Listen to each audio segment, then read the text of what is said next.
the father of faith walking and you ask him, why are you still doing this? He will say, God told me. God told me was enough. Number 3, characteristic of the faith of the father. They had uncontestable obedience to God's command, regardless of the cost. They proved their faith not just by their confidence in God's ability and promises, but by their obedience. That's why the Bible speaking in James chapter 2 verse 19 and 20, it said, thou believest that there's only one God, thou doest well. It said the devil also believes and trembles. It said, oh vain man, don't you know that faith without works is dead? If you read verse 17 and 18 and verse 22 to 26, you will see him telling you how Abraham showed his faith through his work, and their works were their obedience. Number 4, it was persistent in trials. The fathers were persistent in faith. That means there were many forces that negated their faith, pushing them to doubt God. They never changed their minds. I will rather fail with God than to succeed outside God. How many of you have heard our fathers talk like that? We want to succeed outside God rather than fail with him. Anywhere where belly face.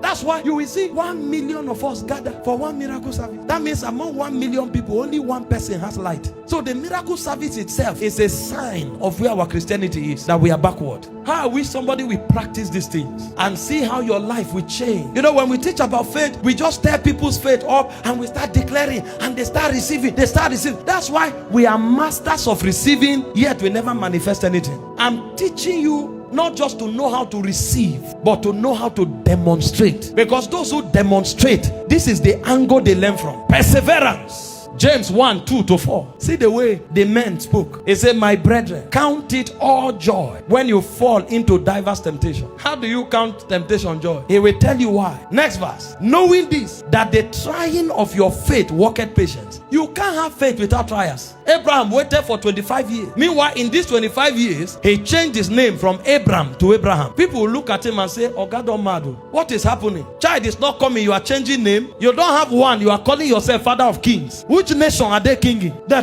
trial of your faith worketh patience. And he said, when patience have her perfect work, it will make you perfect so that you want nothing. That means when you have gone through trials, at the end of the day, the result shows up. So those who command real results by faith, they went through certain furnaces. Number 5, the fathers were willing to act their faith. They acted their faith. Genesis 12 from verse 1 to 3. When God called Abraham, the man didn't say, I'm called. He went. They acted their faith. That's why they had results. These are not people trying to verify. Lord, this thing you are saying I should do, what will be the result? He won't bargain with you. He's a king. He may just come and say, live here, go there. Whether you go or not, that's your fault. That's your case. And many times you won't know the destination. If you read what Genesis 12 verse 1 to 3 captures in Hebrews 11 verse 8 to 12, the Bible said the land Abraham was going to, he didn't know it. He was looking for a city with foundation, whose builder and maker was God. You know why we don't have the faith of the fathers? When God gives us instructions, we are trying to wait to see how it will happen. The Bible already told you, as thou knowest not how the bones are formed in the womb of her that is with child. It says, so also knoweth not thou the ways of the Spirit. Don't try to know it, just obey. It says, him that observeth the wind shall not sow. Some of us are where we are today because we were waiting to receive a justification as to why we should do what we were told to do.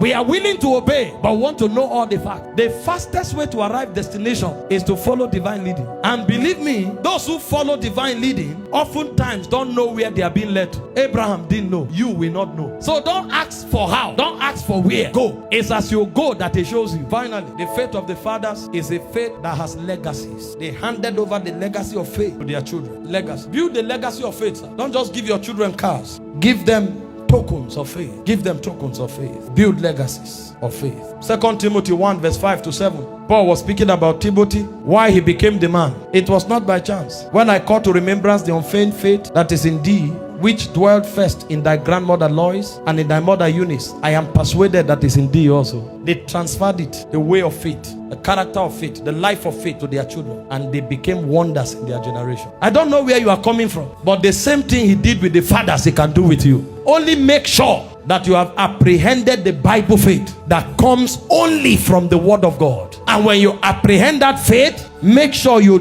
doctor that faith so that it sustains the character of the faith of the fathers. Let your faith be service through intimacy. Let your faith not waver. Let your faith be obedient. Let your faith persevere. There will be seasons of trials. Let your faith have willingness to act when there is need for actions. When somebody needs to be prayed for, don't wait for a bishop to come. Go and pray. Let your faith act so that you too can be numbered amongst the apostles. Let your faith have legacies and posterity. And finally, always sustains gratitude.